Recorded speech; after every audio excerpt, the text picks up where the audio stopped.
आज हम लोग सॉल्व करेंगे 9th क्लास के चैप्टर क्वाड्रिलेटरल्स के एक्सरसाइज 8.1 से क्वेश्चन नंबर 3।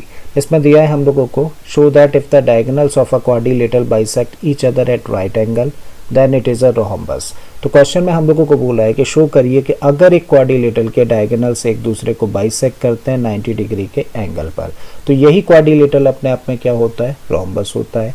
ठीक है, तो क्या दे रखा है हम लोगों को बोला है कि ABCD क्या है, एक क्वाड्रिलेटरल है और इस क्वाड्रिलेटरल के AC और BD दो डायगोनल्स हैं जो कि एक दूसरे को बाइसेक्ट करते हैं। अब अगर ये डायगोनल्स एक दूसरे को बाइसेक्ट करते हैं तो इसका मतलब है कि DO पार्ट यानी कि ये वाला जो पार्ट है डायगोनल का वो किसके इक्वल होगा, BO पार्ट के इक्वल होगा, जबकि AC डायगोनल का AO पार्ट किसके इक्वल होगा, CO पार्ट के इक्वल होगा। ठीक है, तो ये दोनों डायगोनल्स एक दूसरे को बाइसेक्ट करेंगे किस एंगल पर, 90 डिग्री पर। ठीक है, और 90 डिग्री पे बाइसेक्ट करने का मतलब क्या है कि ये जो एंगल है अगर इसको हम लोग कह दें एंगल 1 तो ये 90 डिग्री का होगा। बिल्कुल इसी तरीके से अगर इसको बोल दिया जाए 2 तो ये भी 90 डिग्री का होगा। अगर इसको हम लोग एंगल 3 कह दें तो ये भी 90 डिग्री का होगा और इसको अगर नेम दे दें 4 तो ये भी 90 डिग्री का होगा। ठीक है, और अगर यही कंडीशन होती है तो ABCD अपने आप में क्या होगा, एक रोम्बस होगा। ऐसा हम लोगों को प्रूव करना है। देखिए अभी तक हम लोगों के लिए ABCD क्या है, ABCD हम लोगों के लिए क्वाड्रिलेटरल है और हम लोगों को पता है कि अगर इस क्वाड्रिलेटरल को हम लोगों को रोम्बस प्रूव करना है तो जस्ट क्या करें, इस क्वाड्रिलेटरल की सारी साइड्स को अगर हम लोग शो कर दें कि इक्वल है तो इतना काफ़ी होगा ना एक क्वाड्रिलेटरल को रोम्बस कहने के लिए। ठीक है, तो यही चीज़ हम लोग करने जा रहे हैं।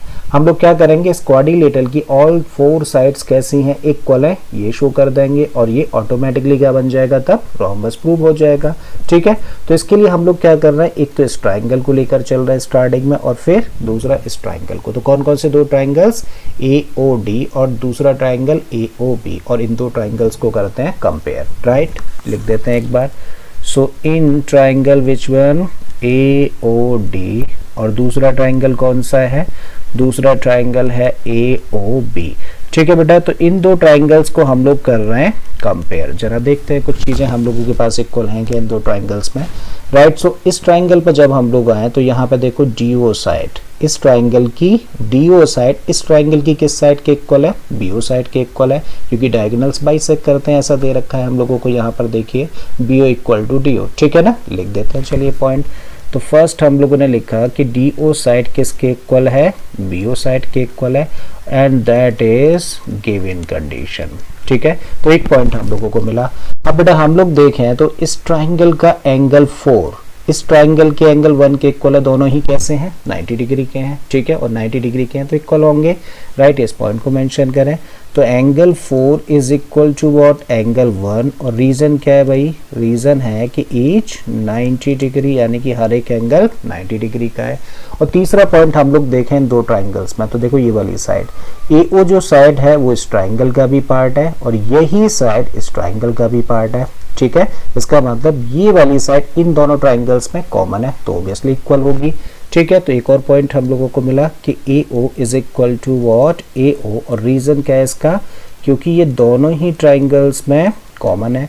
और इस तरीके से बेटा हम लोगों के पास में कितने पॉइंट्स हो गए, 3 पॉइंट्स हो गए। क्या इन 3 पॉइंट्स के बेसिस पे कोई क्राइटेरियन सेटिस्फाई होता है कॉन्ग्रुएंसी का, देखते हैं। और देखने के लिए क्या करते हैं, सिर्फ एक ट्राइंगल को पकड़ते हैं। तो चलो इस ट्राइंगल को पकड़ के चलते हैं। तो बेटा जब इस ट्राइंगल में हम लोग देखें तो ये साइड हम लोगों ने ली, ये एंगल हम लोगों ने लिया और ये साइड हम लोगों ने ली। तो साइड फिर बीच में एंगल और फिर साइड है, इसका मतलब SAS से दोनों ट्राइंगल्स कैसे हो जाते हैं, कॉन्ग्रुएंट हो जाते हैं। इस पॉइंट को लिख देते हैं। Therefore ट्राइंगल कौन सा, AOD इस कॉन्ग्रुएंट ट्राइंगल किसके कॉन्ग्रुएंट होगा, AOB। ठीक है ना, तो ये वाला ट्राइंगल कॉन्ग्रुएंट होगा इस ट्राइंगल के, और ऐसा हम लोगों ने मेंशन कर दिया। क्राइटेरियन क्या है, SAS।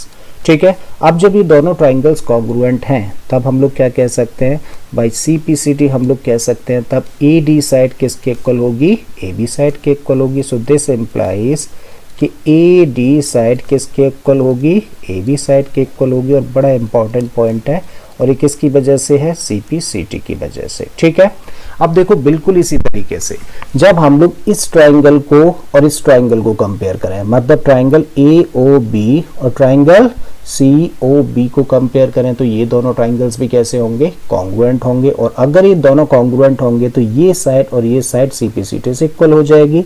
ठीक है, तो बिल्कुल यही प्रोसीजर है। तो जस्ट क्या करना है, सिमिलरली लिख देते हैं। तो अब लिखते हैं हम लोग यहाँ पर सिमिलरली ट्राइंगल AOB इस कॉन्ग्रुएंट ट्राइंगल विच वन, देखो AOB कॉन्ग्रुएंट होगा किसके, COB के। ठीक है, COB। और अगर ये दोनों ट्राइंगल्स अब कॉन्ग्रुएंट होंगे तो बेटा AB साइड किसके इक्वल होगी, CB साइड के इक्वल होगी। सो दिस इंप्लाइज के AB साइड किसके इक्वल होगी, ये होगी CB साइड के, और ये होगा हम लोगों का पॉइंट नंबर 2, राइट, CPCT से।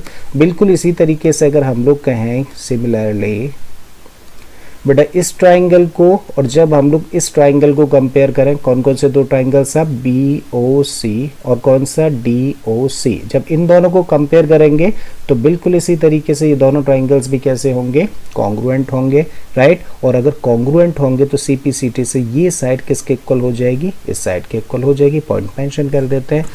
तो ट्राइंगल BOC इस congruent triangle which one, DOC। अब अगर ये दोनों ट्राइंगल्स कॉन्ग्रुएंट होंगे तो CPCT से बोला जा सकता है कि BC साइड किसके इक्वल होगी, CD साइड के इक्वल होगी। लिख देते हैं, तो BC लिख दो या फिर CB लिख दो। तो CB is equal to what, इसको DC लिख दो या फिर CD साइड लिख दो। ठीक है, तो CD हम लोगों ने यहाँ पे मेंशन कर दिया और इस तरीके से बेटा हम लोगों को मिला यहाँ पर पॉइंट नंबर 3।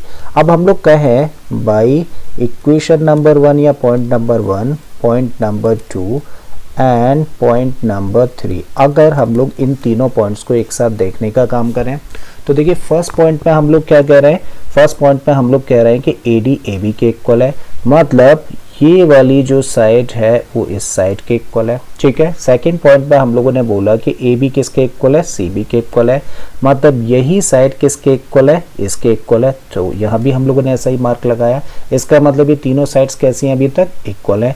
फिर अगले स्टेटमेंट में हम लोगों ने बोला कि BC किसके इक्वल है, BC का हो या CB, ये किसके इक्वल है, CD के, मतलब ये वाली साइड किसके इक्वल है, इस साइड के इक्वल है। तो देखो सारी साइड्स कैसी हो जाती हैं, इक्वल हो जाती हैं। ठीक है, तो इन तीनों पॉइंट्स को एक साथ देखने पे हम लोग क्या कह सकते हैं, हम लोग कह सकते हैं कि side AB is equal to what, BC equal to what, CD and equal to what, DA।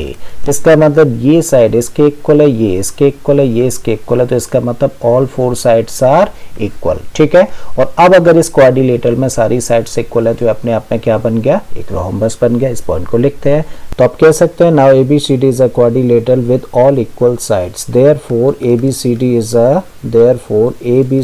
Is a rhombus. ठीक है, और यही हम लोगों को प्रूव करना था। ठीक है, आई होप स्टूडेंट्स कि आप लोगों को क्वेश्चन अच्छे से समझ आ गया होगा। अगर ऐसा है तो प्लीज़ वीडियो को लाइक कर दें, चैनल को सब्सक्राइब कर लें और बाकी के क्वेश्चंस के लिए अपनी प्लेलिस्ट में चले जाइए। इस तरीके के बहुत सारे क्वेश्चंस मैंने ऑलरेडी अपलोड किए हैं। मैं फिर से आता हूँ एक नए क्वेश्चन, एक नए कॉन्सेप्ट के साथ में। Till then keep learning and thank you for watching this video.